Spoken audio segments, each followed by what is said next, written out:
Mathematicians call this pattern the torus. The energy in a torus flows in through one end, circulates around the center, and exits out the other side. The invisible voice of life shows itself in the material world through an interplay of numbers and form. These primal archetypal forms are the template and seeds of life. The sacred geometry expressed in the Fibonacci series allows us to clearly see this invisible other world that is the mysterious source of life.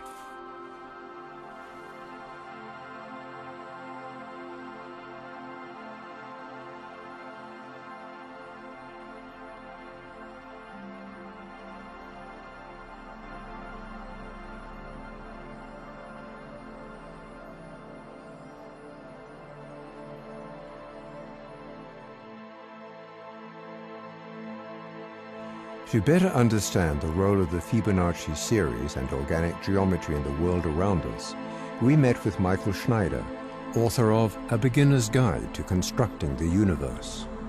Michael demonstrates the dynamic presence of the Fibonacci sequence in the living, growing world. Well, the Fibonacci numbers refers to a sequence of numbers that grow by continual expansion, but a very special balanced growth expansion, and the mathematical definition of them really is an archetypal pattern. Starts off with the numbers 0 and 1. 0 sort of acts like a seed in a sense. 0 and 1, and the rule is that each next term is the sum of the two previous terms. So 0 plus 1 make 1, 1 plus 1 make 2, 1 plus 2 make 3, 2 and 3 make 5, 3 and 5 make 8, 13, 21, 34, 55, 89, 144, 233, and endless. But it's an expansive pattern that shows organic growth patterns that occur all through nature. The invisible Fibonacci spiral shows itself in the visible world, in the nautilus shell, the sunflower, and the branching of trees. This mathematical sequence charts nature's progress of organic spiraling growth through self-accumulation. The appearance of this sequence, embodied by the Fibonacci spiral or golden spiral in plants, animals, or solar systems, tells us that the Fibonacci sequence and phi ratio underlie an internal harmony, excellence, and dynamic balance during the inevitable growth and dissolution processes. It is the play of life itself, clothed in the four states of matter. These characteristics are the open secret of balance of animal horns, seashells, plants, and galaxies. For example, as the chambered nautilus creature grows larger, the gland that exudes shell material also grows, building a widening shell. The shell's golden spiral shape maintains the same center of gravity at any size, so the nautilus need not learn how to balance itself as it matures. The same is true for the growing horns of a ram. As the horn material accumulates, growing larger and more massive, its golden spiral shape maintains the same center of gravity. Thus, the ram need not adjust its posture throughout life to uphold its growing horns. Similarly, the tree that puts out branches and leaves in spiral staircases up and around their respective trunks can get enormously large, yet the tree always balances, no matter how massive and complex it grows to be. And so any kind of organic expansion will benefit from this kind of growth that incorporates balance, physical balance. It will pack the most seeds in the least space. And whenever you find these Fibonacci numbers, you also find spirals. And the benefit of the spiral is, of course, organic, expansive growth in a kind of a fashion that will also maximize all the benefits of the seed properties and so forth. The way they show up in the plant world is rife with these numbers. For example, in this artichoke flower, I will simply, let's see, I'll draw a mark so we know where we started on this, and I'll count this row of petals as one row. And what I'm going to do is count the numbers of parallel rows of petals. So there's 1, 2, 3, 4, 5, 6, 7, 8, and then back to the beginning. So there are 8 rows leaning in this direction. But each petal plays a role in two directions. So I can also think of these as spiraling this way. And if I count the numbers of parallel rows here, we'll count that as 1, 2, 3, 4, 5, and back to the beginning. So there are 8 in this direction, 5 in that direction. That's what you find throughout nature. 2 consecutive Fibonacci numbers composing the same structure. And what this does, what this number pattern does, is it gives perfect balance to the structure as it's growing. Not as a static structure, but these Fibonacci numbers and the spiral, the logarithmic organic spiral that occurs with them, balances through growth, transformation, expansion. And that's the beauty of this. It's balanced through growth and change, through these numbers. It's an organic expansion from that, you might say, zero seed to as large as you like, but it's always going to have a self-resembling property. It's the closest, the logarithmic spiral is the closest definition you can get to a definition of life. Have you ever noticed the many religious tributes there are to the pine cone?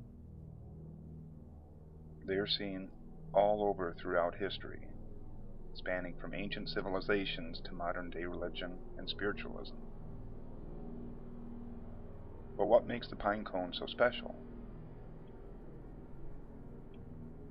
The courtyard at the Vatican has a giant statue of a pine cone.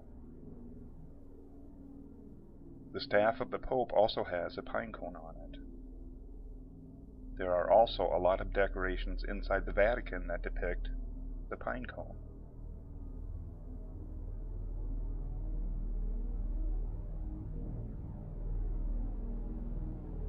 The pine cone is found in many ancient works of art. Even here, in an ancient Roman bronze statue, shows the thumb with a pine cone on it.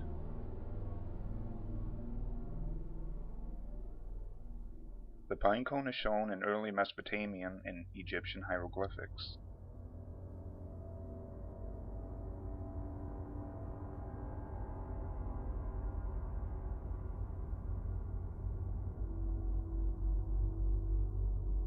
Ancient Buddhist architecture and art closely mimic the pine cone.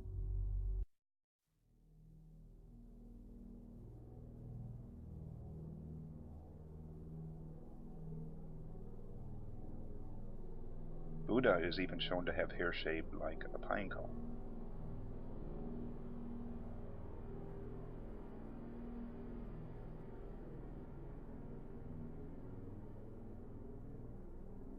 Here, the goddess Shiva has her hair worn in the shape of a pine cone.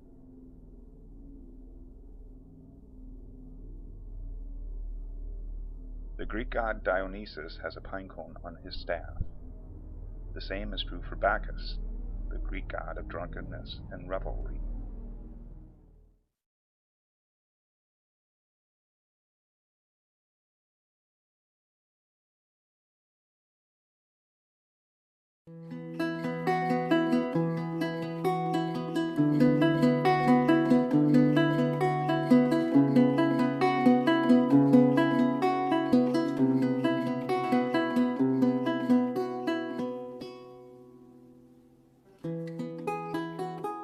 The Ouroboros is an ancient symbol depicting a serpent or dragon eating its own tail, a symbol of cyclical time, a continual renewal of life, death, and rebirth, leading to immortality or enlightenment.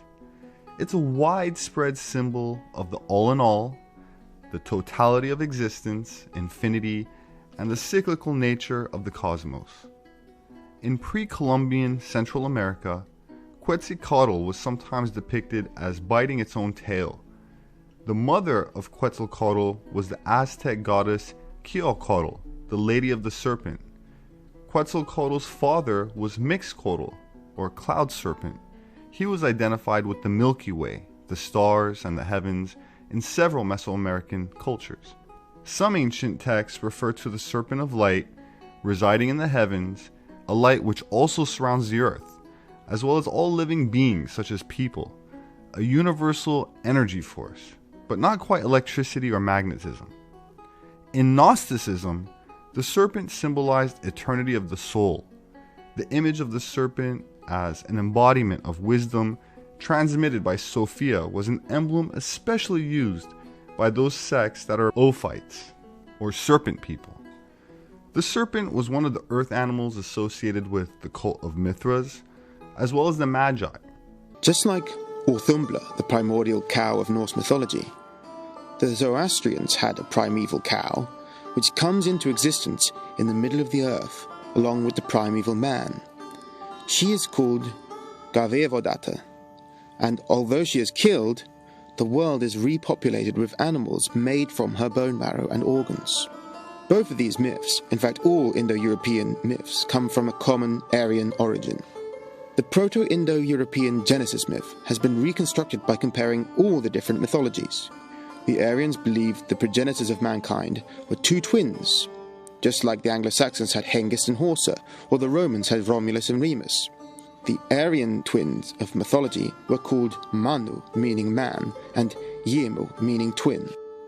Manu and Yemu travel through the cosmos with the primordial cow, and then decide to create the world. Manu sacrifices either Yemo or the cow, and with help from the paternal sky god and the storm god, builds the world from the sacrificial remains. Manu thus becomes the first priest, and establishes the practice of sacrifice. The sky gods then present cows to the third man, Trito, who loses it to a three-headed serpent, but later defeats this dragon and becomes the first warrior. This is also the origin of all dragon-slaying myths. Ladies and gentlemen, in these uprooted times, there is a great need for constancy. A need for those who can rise above the clamour, the din, and the sheer pace of our lives to help us to rediscover those truths that are immutable and eternal. A need for those who can speak of that eternal wisdom which is called the perennial philosophy. Now, many find this teaching difficult, not least because it asks us to question our very mode of being.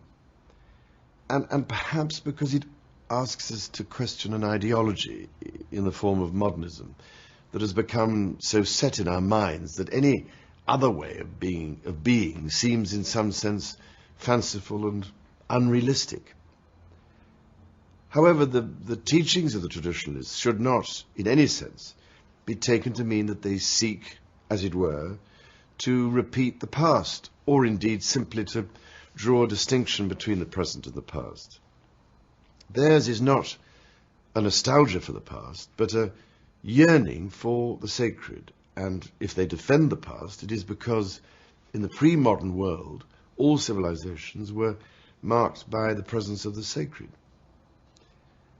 As I understand it, in referring to tradition, they refer to a metaphysical reality and to underlying principles that are timeless, as true now as they have ever been and will be. And by way of contrast, in referring to modernism, they refer to a particular, though false, definition of reality, a particular, though false, manner of seeing and engaging with the world that, likewise, is distinguished not by time, but by its ideology. In an article written in 1983 for the traditionalist journal Studies in Comparative Religion, Professor Nazar put it this way: when we use the term modern, we mean neither contemporary nor up-to-date. Rather, for us, modern means that which is cut off from the transcendent, from the immutable principles which in reality govern all things, and which are made known to man through revelation in its most universal sense. Modernism is thus contrasted with tradition. The latter implies all that which is of divine origin, along with its manifestations and deployments on the human plane, while the former, by contrast, implies all that is merely human and now ever more increasingly subhuman, and all that is divorced and cut off from the divine source. Most especially, therefore, we can see that it is the very timeless quality of these immutable principles of tradition that makes its teaching so timely. For me, the teachings of tradition suggest the presence of a reality that can bring about a reality of integration. And it is this reality that can be contrasted with so much of modernism's obsession with disintegration, disconnection, and deconstruction, that which is sometimes termed the malaise of modernity. Cut off at the root from the transcendent, modernism has become deracinated and has separated itself, and thereby everything that comes within its thrall, from that which integrates, that which enables us to turn towards and reconnect with the divine. In this way, the loss of tradition cuts to the very core of our being, since it conditions that which we can know and be. For modernism, by its unrelenting emphasis on the quantitative view of reality, limits and distorts the true nature of the real and our perception of it. Whilst it has enabled us to know much that has been of huge material benefit, it also prevents us from knowing that which I would like to refer to as the knowledge of the heart, that which enables us to be fully human. This dilemma is captured in ancient notions of balance and harmony, notions that are, for example, expressed in many guises in that wonderful Kabbalistic diagram of the Tree of Life. As the Temenos fellow Warren Kenton so beautifully explains in his lectures to the students of the Academy, the teaching of the Tree of Life is that the active and the passive aspects of life, which on their own may lead to imbalance and disharmony, can only be brought together in harmony by the influx into our lives of the divine and the sacred. Whether or not we interpret this image as an explanation of an outer or an inner orientation, it is in this way, and only in this way, that the forces or characteristics of expansion and constraint can be brought into balance. While 19th century materialism closed the mind of man to what is above him, 20th century psychology opened it to what is below him. My second quote from Frithjof Schuon. I'm sure it's familiar to many of you. That which is lacking in the present world is a profound knowledge of the nature of things. The fundamental truths are always there, but they do not impose themselves because they cannot impose themselves on those unwilling to listen. And my third comes from a representative of Orthodox Christianity, Metropolitan Anthony of Susa. The loss of God is death, desolation, hunger, separation. All the tragedy of man in one word, godlessness. One of my favourite scriptural passages comes from St. Paul. It is this: whatsoever things are true, whatsoever things are honest, whatsoever things are just, whatsoever things are pure, whatsoever things are lovely, whatsoever things are of good report, if there be any virtue, and if there be any praise, think on these things. Very sage advice. But sometimes, in order to think about those things, we have to clear away the obstacles. And that's my task today, to talk about modernism, to talk about a spiritual malaise from which we all inevitably suffer one way or another. It is not an attractive subject, but it is one about which something needs to be said. And if some of my remarks sound a little extreme or intemperate, I can only take refuge again in something that Frithjof Schuon said when he was reproached with a lack of reticence in his remarks about some modern philosophers. Some people may reproach us, he said, with lack of reticence, but we would ask, what reticence is shown by philosophers who shamelessly slash at the wisdom of the centuries? Now, first of all, let us agree, ladies and gentlemen, that we are in the midst of a spiritual crisis. We're all painfully aware of the ecological crisis, a sure sign, as Professor Nasser has said many times over, of the rupture between heaven and earth,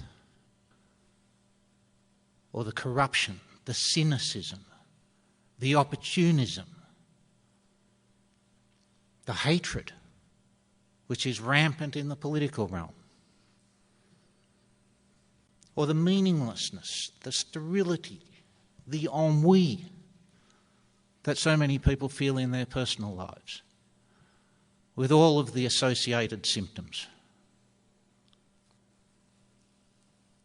Let me quote a passage to you from a Hindu text, the Vishnu Purana, written a very long time ago. I've forgotten the exact date. I think it's sometime in the first millennium AD. Riches and piety will diminish daily until the world will be corrupted.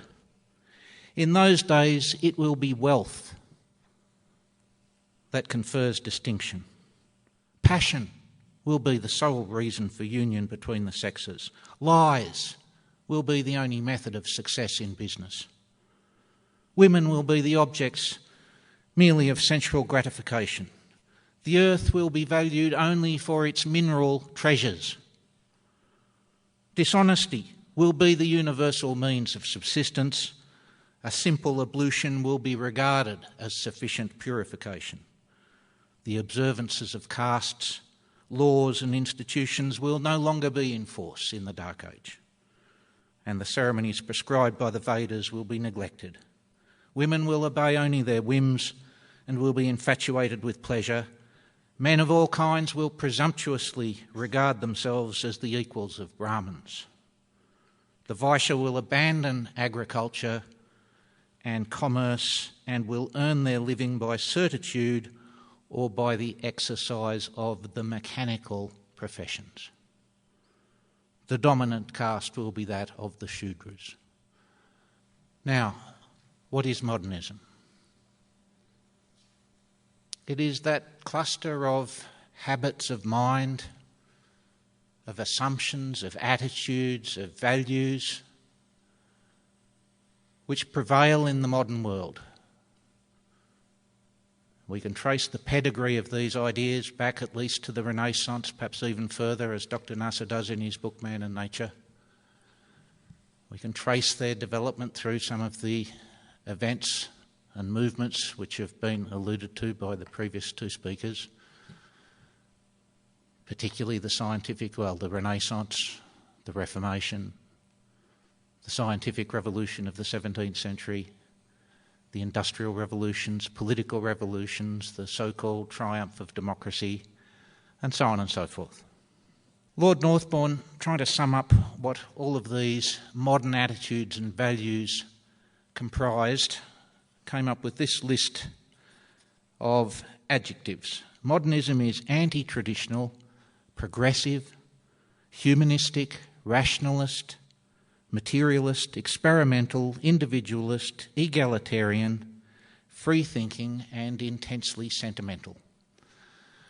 Professor Nass summed up more succinctly with four marks or four characteristics of modernism: anthropomorphism and by extension secularism, evolutionist progressivism,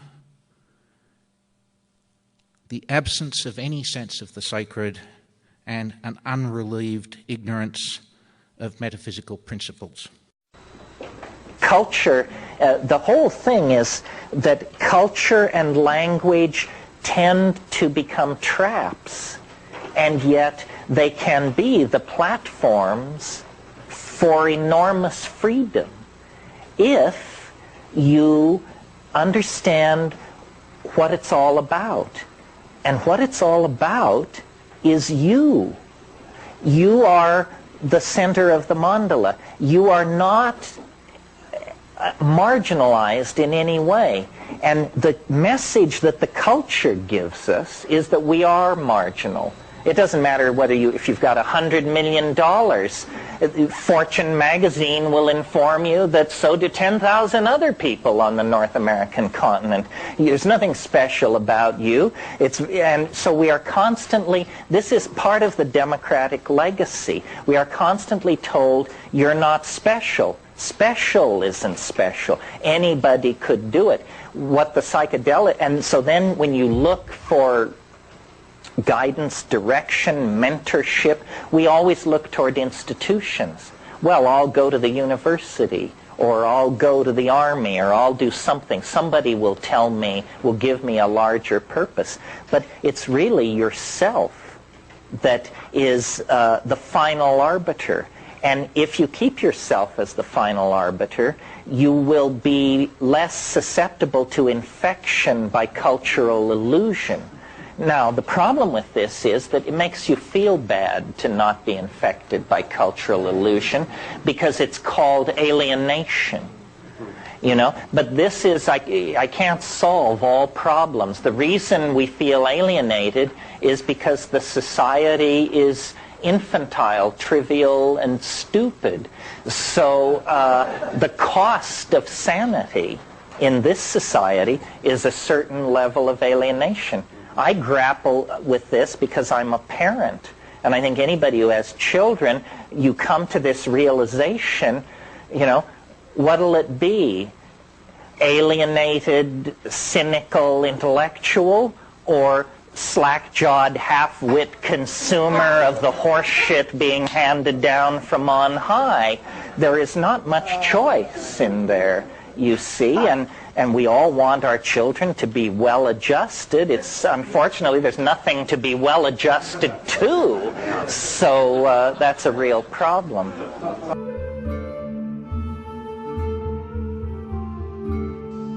Self-pride is very emblematic of an ethnic sense of purpose and also a joie de vivre in relation to this life.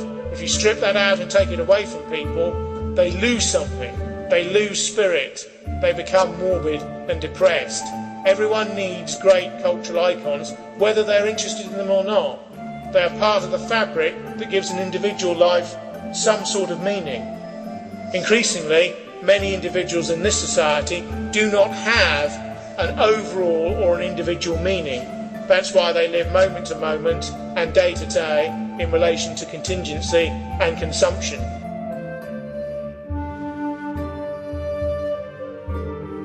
The point of great civilization, as expressed in great art, is to raise people out of that particular trough and get them, if only momentarily, looking upwards towards the sky, looking upwards towards higher forms, looking upwards towards the prospect of archetypal forms, looking upwards towards the religions of the past, the present and the future, looking upwards towards God or the gods, or the idea that they might be there, or the idea that it might be necessary that they're there, even if you don't think that they are. That's the point of great civilization. That's the point of great work. That's the point of great art. Most of it only exists in the past now, or exists as a circular moment in time, whereby these great works are reinterpreted in the present. But nothing is forever. And I'm quite certain that great works are being written now, are being performed now in the minds of certain individuals, are being conceptualized now, but they don't have an outwork at this time.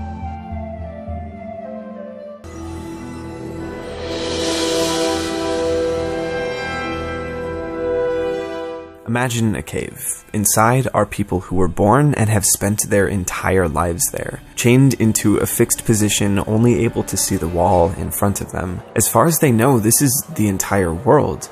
They've never known or seen anything else, so what basis would they have to expect anything to exist outside of the cave? This is the basic idea of the Matrix. How do we know what our reality really is? What is real? How do you define real? If you're talking about what you can feel, what you can smell, what you can taste and see, then real is simply electrical signals interpreted by your brain. Let's continue the thought experiment.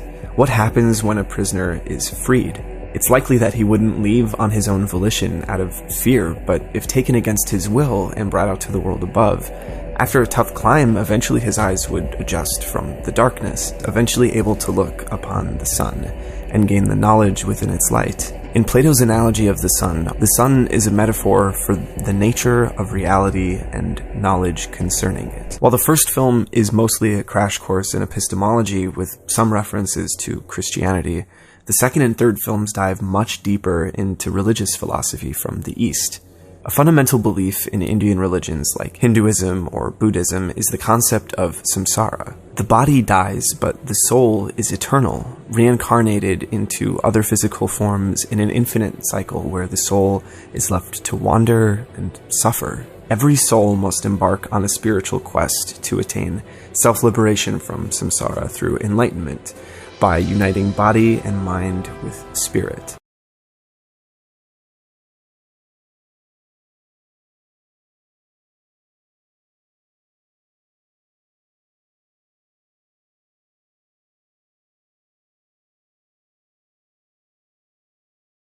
I believe in an energy of God, an energy of, everything is divine. There's no thing that isn't divine. Everything is divine, and I'm that.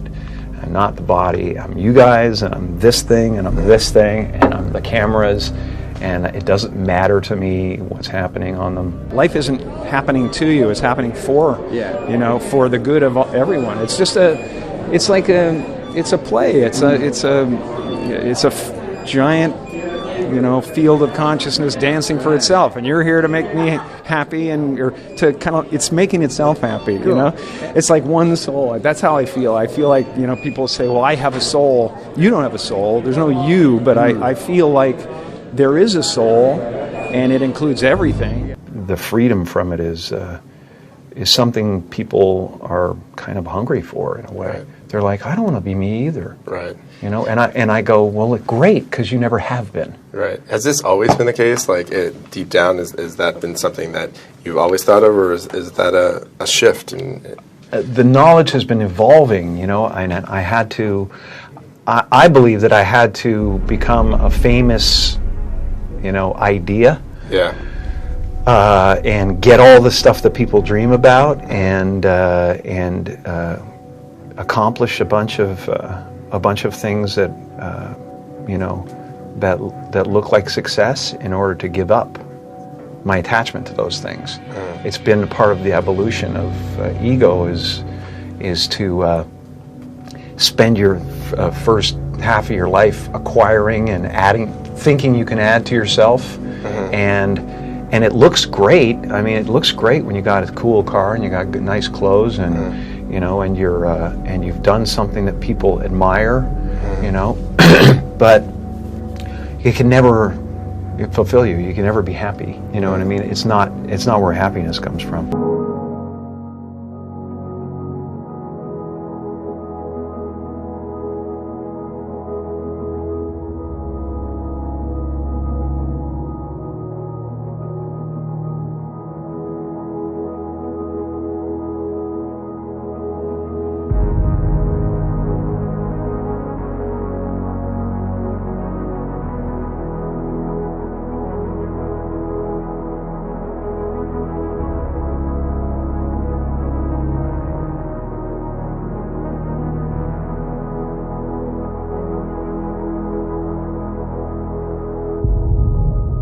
And when you wake up in the morning and you feel like I'm the universe, you don't have to reach for the stars. You can just let life happen. Yeah. And walk through the doors. We'll have to wrap that. Sorry. Thanks very much. I'm sorry, you've run out of time. Well, listen, you've made me very happy, so thank you for your time today, man. No, actually, I didn't make you happy.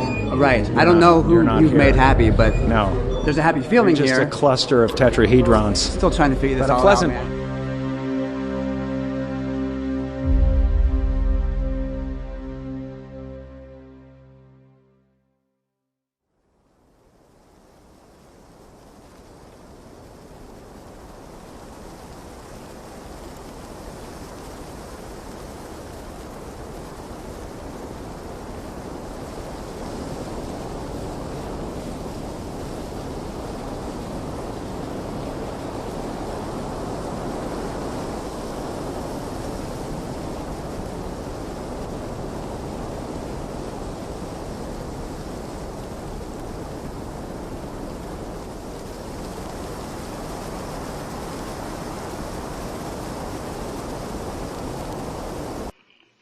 What makes you itch?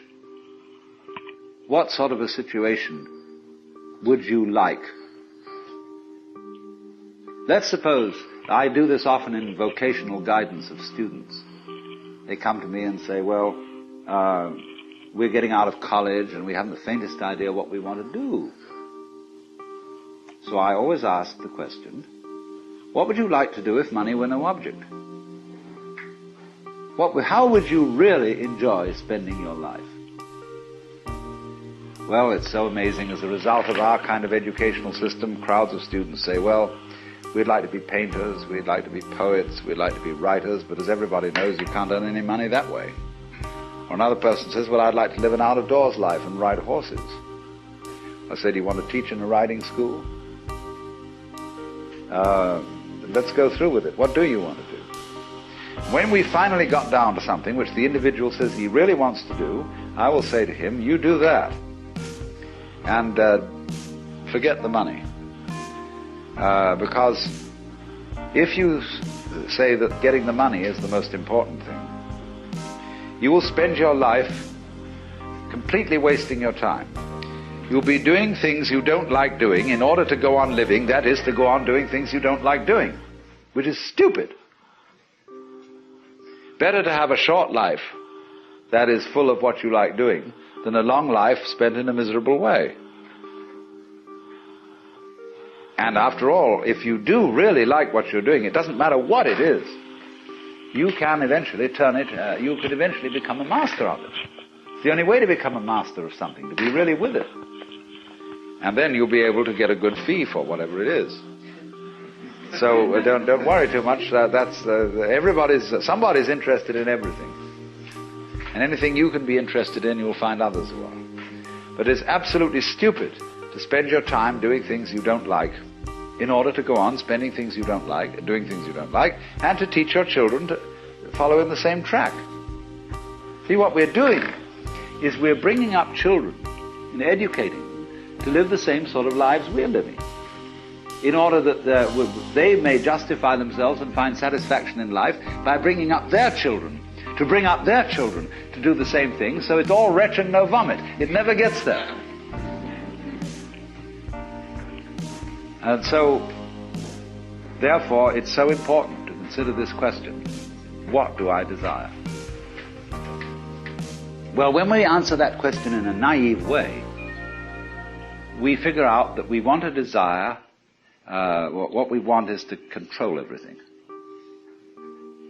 To create girls that don't grow old, apples that don't rot, clothes that never wear out, conveyances that get from one place to another instantly so we don't have to wait, power available to do anything that you could conceive and do it just instantly like that, to get this funny technological omnipotence.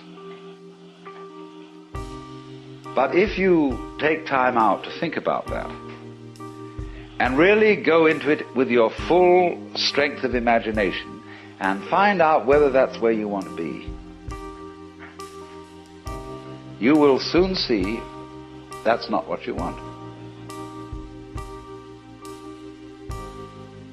Because the moment you have a situation where you are really in control of things, that is to say, in which the future is almost completely predictable, you will see, as I said last night, that a completely predictable future is already the past.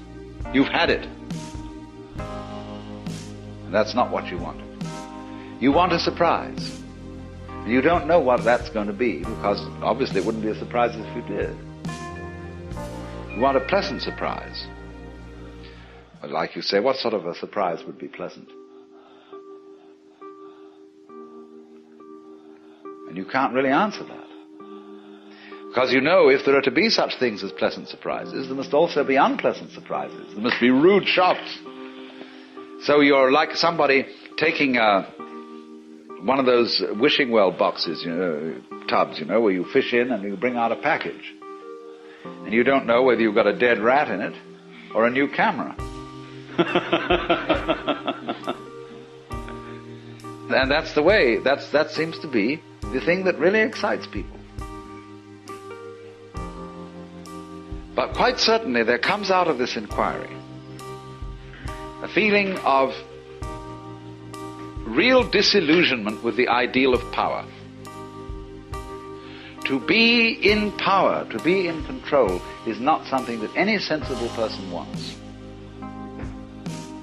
Imagine the situation of Big Brother. Mr. J. Edgar Hoover, Heinrich Himmler, to be glued day and night to a highly defended office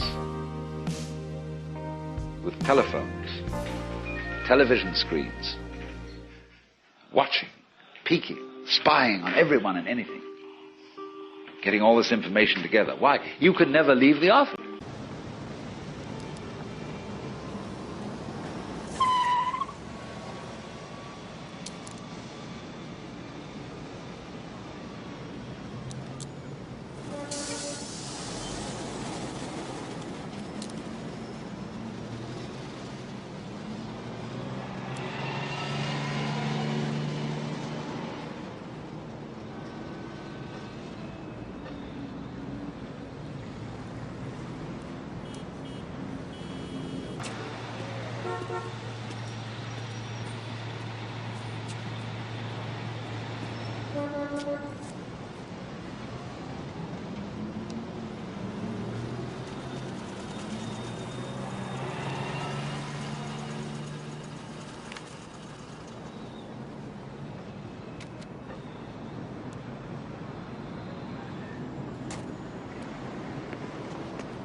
What's your problem? I don't have to tell you things are bad. Everybody knows things are bad. It's a depression. Everybody's out of work or scared of losing their job. The dollar buys a nickel's worth. Banks are going bust. Shopkeepers keep a gun under the counter. Punks are running wild in the street, and there's nobody anywhere who seems to know what to do, and there's no end to it. We know the air is unfit to breathe, and our food is unfit to eat. We sit watching our TVs while some local newscaster tells us that today we had 15 homicides and 63 violent crimes, as if that's the way it's supposed to be. We know things are bad, worse than bad. They're crazy. It's like everything everywhere is going crazy, so we don't go out anymore. We sit in the house, and slowly the world we're living in is getting smaller, and all we say is, please, at least leave us alone in our living rooms. Let me have my toaster and my TV and my steel-belted radios, and I won't say anything. Just leave us alone. Well, I'm not going to leave you alone. I want you to get mad. I don't want you to protest. I don't want you to riot. I don't want you to write to your congressman because I wouldn't know what to tell you to write. I don't know what to do about the depression and the inflation and the Russians and the crime in the street. All I know is that first, you've got to get mad. You've got to say, I'm a human being. God damn it. My life has value. I want you to get up now. I want all of you to get up out of your chairs. I want you to get up right now and go to the window, open it, and stick your head out and yell, I'm as mad as hell, and I'm not going to take this anymore. I want you to get up right now. Get up, go to your windows, open them, and stick your head out and yell, I'm as mad as hell, and I'm not going to take this anymore. Things have got to change. You've got to get mad. I know those two. We know that, Atlanta. We're not going to take this anymore. Then we'll figure out what to do about the depression and the inflation and the oil prices. But first, get up out of your chairs, open the window, stick your head out and yell, and say, I'm as mad as hell, and I'm not going to take this anymore. The worst thing to call somebody is crazy, is dismissive. I don't understand this person, so they're crazy. That's bullshit. These people are not crazy. They're strong people. Maybe the environment is a little sick.